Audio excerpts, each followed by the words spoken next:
je finis mon café et je suis à vous. Excellent, excellent ce petit mets. Bon bah c'est parti. Hello les amis, j'espère que vous allez bien. On se retrouve aujourd'hui dans une nouvelle vidéo. Oui, je sais, je vous avais promis une petite surprise dans la vidéo de la semaine dernière. Mais en y repensant, je me suis rendu compte que cette semaine-là est une semaine très chargée pour moi. Donc j'aurais pas eu le temps de filmer une vidéo pour samedi et une vidéo pour cette semaine. Je suis désolée, il n'y a pas eu de petite surprise samedi. Mais promis, je vais essayer de faire 2 vidéos par semaine dès que je peux. Comme ça vous permet d'avoir plus de contenu. En tout cas, cette semaine, on se retrouve pour un petit test produit que pas mal d'entre vous attendent. Il s'agit d'un test produit, vous l'avez vu dans le titre. On va faire un test produit de la Pocket Palette de chez Sephora en teinte ton prune. C'est que des teintes rosées, parfaites pour la Saint-Valentin. Et donc c'est ces teintes là. Elles sont trop belles et j'ai trop hâte de voir si elles sont pigmentées. Normalement il n'y a pas de souci. La qualité des palettes Sephora a bien été améliorée ces dernières années, donc c'est trop bien. Concernant le concours de la semaine dernière, normalement je vous aurais mis le nom de la gagnante en barre d'infos et sur Insta je l'aurais annoncé en story. Merci beaucoup à tous et à toutes d'avoir participé à ce concours. Je vais essayer de faire des concours assez régulièrement. On peut se dire que je ferai un petit concours à chaque fois qu'on passe un palier. Comme ça vous motive à vous abonner.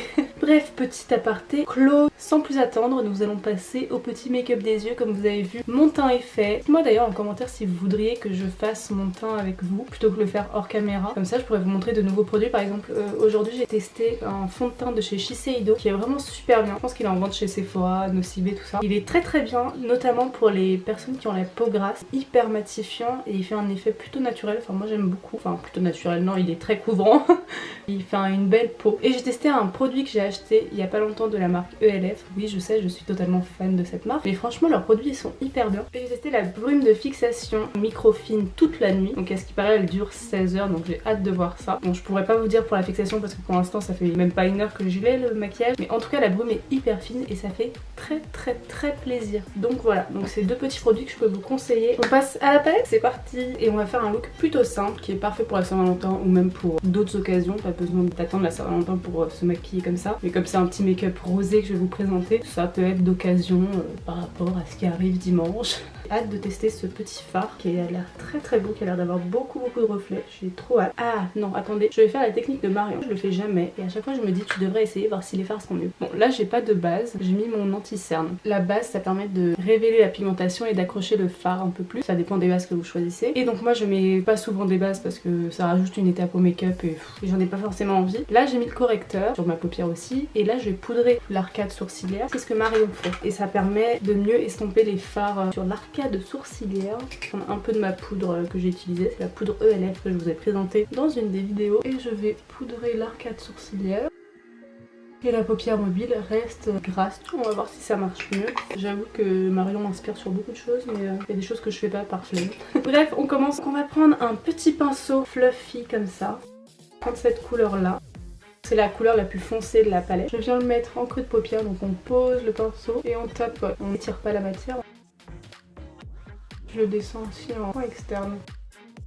Donc pour l'instant ils ont l'air plutôt pigmentés hein, donc c'est pas mal. Je suis de retour les amis après une longue pause car ma caméra n'avait plus de batterie. Les vrais problèmes de youtubers. Du coup j'ai fait le deuxième œil. On va estomper avec un pinceau un peu plus fluffy et ce sera un pinceau super propre qui est comme ça.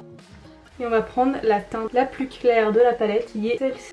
On va venir du coup estomper les bords de ce fard foncé. On se place sur les bords et on va venir du coup faire des mouvements circulaires en n'appuyant pas trop sur le pinceau vraiment pour fondre la matière. Quitte à après venir réutiliser le fard d'avant pour apporter de l'intensité. Bon, il a l'air pigmenté aussi hein. Je pensais pas qu'il serait autant pigmenté jusqu'à effacer le fard d'avant. Comme vous voyez il a un peu disparu. Hop, je vais le fondre un peu ici même si après je reprendrai un pinceau propre pour fondre le bord de ce fard-ci. Vous voyez il fait bien son travail de transition. Je vais reprendre le fard d'avant pour réapporter de l'intensité parce qu'on a perdu en intensité juste ici. Je vais venir faire des petits mouvements, fondre les 2 couleurs ensemble. En tout cas la technique de mettre un petit fard beige avant a bien marché car j'arrive bien à estomper les fards dessus. Ah là c'est joli hein. On va prendre le pinceau avec lequel j'ai mis la poudre et je vais venir flouter du coup les bords de la couleur claire. Donc je vais faire la même chose de l'autre côté et je reviens parce que j'ai peur que ma caméra ne soit trop épuisée. Là les 2 yeux sont faits. Je vais faire le ras de cils inférieur donc je vais prendre la même chose. Je vais prendre la couleur la plus foncée que je vais venir bien appliquer, coller aux cils. Donc je vais prendre un tout petit pinceau comme ça. Je reprends la couleur la plus foncée de la palette et je la mets vraiment presque collée à la muqueuse. Il faut bien relier le ras de cils ici, le ras de cils inférieur avec le coin externe, sinon ça fait moche, ça fait un trou. Là on en est là et on va prendre un plus petit pinceau pour estomper du coup cette couleur foncée avec la même couleur claire qu'on a estampée sur la paupière mobile. Donc je vais prendre un petit pinceau que j'utilise normalement pour mon coin interne. Et je vais venir estomper le ras de cils. Pareil, je relie au coin externe. Voilà, donc là le ras de cils est fait, on va faire un cut crease. Donc ça veut dire qu'on va venir nettoyer la paupière mobile ici avec un anti-cerne ou avec une base à paupières. Moi j'ai pas de base à paupières avec moi. Donc, je vais utiliser mon anti-cerne pour venir vraiment faire une forme nette et pour après venir poser les...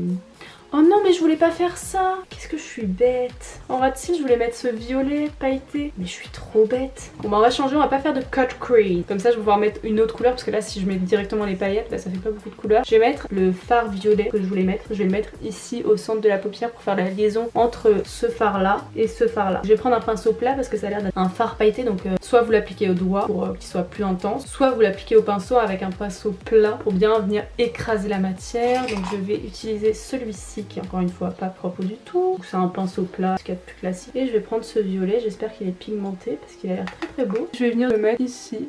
Ouais, il est pigmenté. Il est beau, hein. Bon, du coup c'est plus un make-up violet que rosé. On va prendre un pinceau estompeur, donc ça va être celui du rose clair pour estomper ici. J'en ai profité pour faire aussi cet œil, j'ai un peu parfait mon estompage qui était un peu bancal sur ce côté là. Donc là on est comme ça. Et là du coup je vais appliquer le fard qui est trop beau, ce fard là. Il a des reflets bleu, rose selon la lumière, c'est trop beau. Il est vraiment trop beau, j'adore. Je vais l'appliquer là sur la paupière restante. Et je vais l'appliquer au doigt si je vois que je galère trop avec mon doigt parce que c'est pas assez précis. Je viendrai prendre un pinceau plat et mettre du spray fixateur dessus pour bien faire ressortir le fard. Donc c'est parti. Ah ouais, il est beau. Oh là là, bah je vais même l'étendre un peu jusqu'au milieu de la paupière. Oh là là, il est trop beau. Non mais regardez. Oh, il fait des petites paillettes trop belles. Oh, je suis trop contente d'avoir gardé cette palette. J'adore ce fard. Regardez, ça fait des paillettes bleues trop belles. Oh, c'est beau. Ce fard est magnifique. Acheter la palette que pour ce fard. Je le mets vraiment jusqu'au milieu de la paupière. Je pensais pas, mais là, il est tellement beau. Il peut recouvrir tous les fards, ça me dérange pas. J'espère que vous voyez les reflets comme moi je les vois. Je vais même du coup le mettre en coin interne, ras des cils inférieur. Je vais prendre le pinceau qu'on avait utilisé pour estomper le ras des cils. Je vais le sprayer pour qu'il soit plus précis parce que là, avec le doigt, je vais en mettre de part. Il sent trop bon d'ailleurs ce spray fixateur. Oh là là, qu'il est beau ce fard. Oh, je suis outrée par tant de beauté. J'espère que vous voyez tous les reflets que je vois parce que franchement, faut pas les rater. C'est un petit coup de cœur cette palette pour le coup. Il y a deux fards que j'ai pas utilisés donc je vais les swatcher comme ça vous voyez vraiment toutes les couleurs. Donc c'est ces deux fards là qui sont plutôt pigmentés et ouais, ils ont des reflets aussi. Lui, il a pas trop de reflets je crois, mais lui, il a des reflets un peu orangé rose. Très très jolis. Donc je les ai pas utilisés ici mais je les utiliserai dans un autre tuto, il y a pas de souci. Là, le maquillage des yeux est fini. Je vais sprayer comme ça, les paillettes partent pas.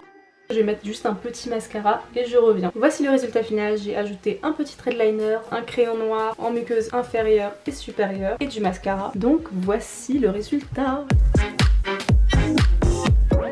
Bon, je vais rajouter un petit rouge à lèvres pour finir le look. Je vais rajouter un petit rouge à lèvres nude, tiens, ça va peut-être faire bien. Et je vais mettre celui de ELF, celui que j'avais testé dans une de mes premières vidéos. Voilà, voilà, je vous refais un petit close-up du look final.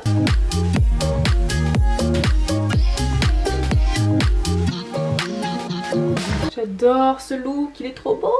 Dites-moi si le look vous plaît. Finalement on est parti sur un look plus violet que rose, donc c'était pas prévu comme ça. Moi j'adore, vraiment je suis fan de ce fard pailleté bleu, rose, violet, vraiment magnifique. Tous les fards sont pigmentés, vraiment foncés, elles coûtent vraiment pas cher. Je crois qu'il y a 4 modèles, donc il y a la bleue, les tons brun chaud, tons brun froid et il y en a une autre, bah celle-ci, je suis bête. Donc vraiment foncé, c'est des palettes à petit prix qui ont vraiment une pigmentation de ouf, donc trop belle, moi j'adore. Vraiment je suis trop contente de l'avoir gardée et de l'avoir testée. Dites-moi ce que vous pensez de ce look en commentaire. Dites-moi aussi si vous voulez que quand je teste une palette je fasse aussi la partie du teint dans la même vidéo si ça vous intéresse ou pas. Si je le fais, la vidéo sera beaucoup plus longue, donc il faudra pas vous attendre à une vidéo de 10 minutes avec le teint parce que le teint est plutôt long à faire. N'hésitez pas à liker cette vidéo, à vous abonner à ma chaîne, ça fait toujours plaisir. N'hésitez pas à me dire si vous avez des envies de vidéos particulières que je peux faire en commentaire aussi. Je vous dis à la semaine prochaine. Bisous.